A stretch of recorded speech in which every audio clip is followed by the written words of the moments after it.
Nintendo! Hey everyone, this is Chrono. Welcome back to another boss guide. In this video, we'll be going over Sennarth, the Cold Breath, in the Vault of the Incarnates raid on Heroic and Mythic difficulties. Based on how the rest of my guild responded to raid testing this boss, I have a feeling this one's not going to be a fan favorite amongst the community. Unless you're a Resto Druid, in which case you're kinda just vibing. As a reminder, footage in this video is from the beta raid testing, and are subject to change. That being said, let's begin.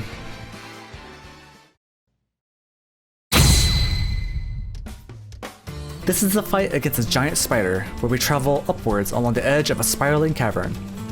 There are occasionally adds that come into play, but there isn't enough uptime on them for this to be considered a hectic cleave fight. A handful of these adds will already be present upon pulling the boss.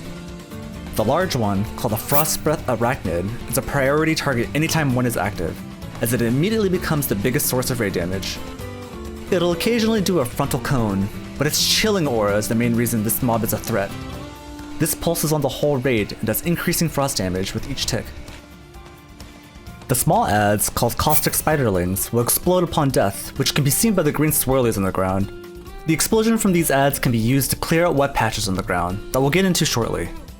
These adds will periodically spawn in throughout the fight. Instead of melee hits, Sennarth spams Web Blast on the current tank from a distance. The number of stacks before a taunt swap is needed will depend on final tuning, but during Mythic testing, it'd be a near one-shot beyond 10 stacks. Throughout the fight, Sennarth will spam Breath of Ice, leaving patches of ice on the ground. These ice patches will turn the terrain into a slip and slide, which affects your momentum while traversing across the icy ground. You should be very careful about using abilities that cause your character to rush forward, such as Fell Rush or Roll, as you could be sent flying significantly further than you may have intended.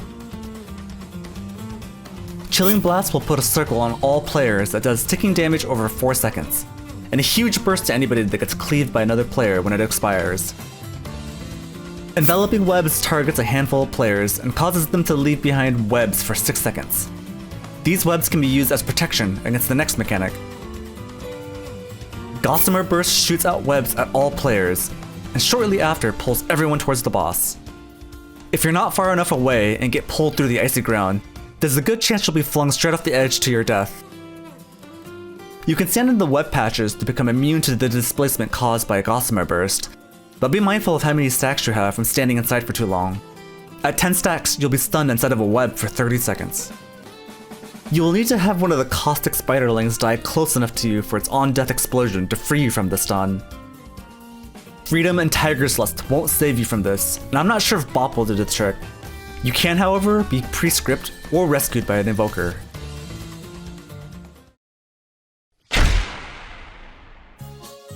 We'll start this fight on the base level of the cavern, and slowly follow Sennarth higher into the environment. There will be a ramp separating each level. In total, there are 3 ramps and 3 additional platforms you'll see throughout the fight. Sennarth will slowly move along the edge of the ice on her own, so the tanks don't have control over boss positioning. From what we were able to gather, we don't have any influence on how fast the boss moves, so the timing of her mechanics and how the raid moves will be scripted from pole to pole. The damage we took from standing on the icy ground was pretty light during testing, so we were kinda able to just slip and slide all day without punishment. Assuming this damage is increased on live, you'll want to start the fight towards the right side to make use of the space as you follow Sennarth. As long as you're max range from the boss as Gossamer Burst is going out, you'll be able to stay on the platform without the need for displacement abilities.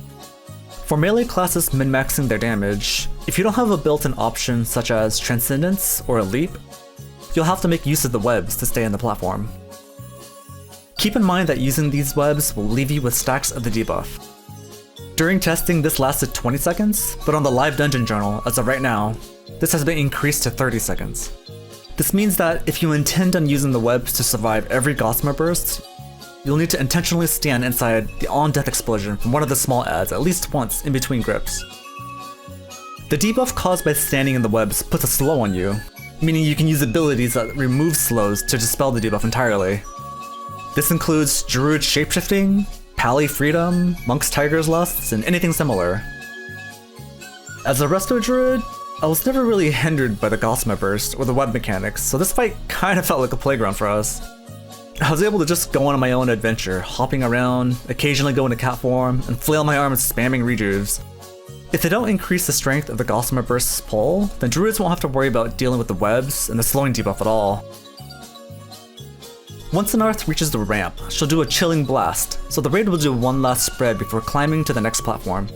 After this spread, you'll have about 15 seconds to get as far up the ramp as you can and get in position for a grip. There won't be webs available for this, so you can either play it safe and just run into the back of the room, or risk it for the biscuit and hug the rock in melee. I personally don't know the sweet spot behind the rock for surviving the grip, but if you're trying to be optimal, you'll definitely want to test this out for yourself.